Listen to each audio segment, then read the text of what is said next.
اب اللہ والوں کے بارے میں آتا ہے کہ وہ ایسی نماز پڑھتے ہیں کہ دنیا سے بے خبر ہو جاتے ہیں۔ اس کی وجہ کیا؟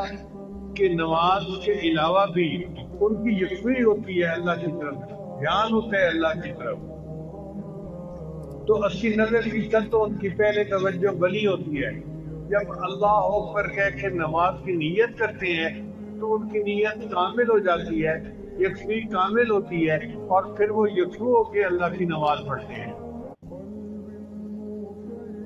اب فرق کا اندازہ لگائیں کہ ہم نماز میں کھڑے ہیں اور دنیا کے خیال آتے جا رہے ہیں، اور اللہ والے بازار میں بیٹھے ہیں اور اللہ فرماتے ہیں رجال لا تلہیہم ولا تجارت ولا بیع عن ذکر اللہ، کہ میرے وہ بندے نے تجارت اور خرید و فروخت بھی میری یاد سے غافل نہیں کرتے۔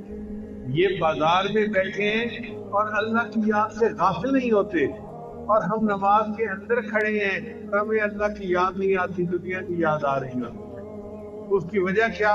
کہ ہم شناسی دنیا ہیں، نماز میں بھی دنیا کا خیال، نماز کے علاوہ بھی دنیا کا خیال۔ اب اگر دنیا کی یہ محبت لے کے ہم اللہ کے پاس پہنچ گئے تو ہمارا حشر کیا ہوگا؟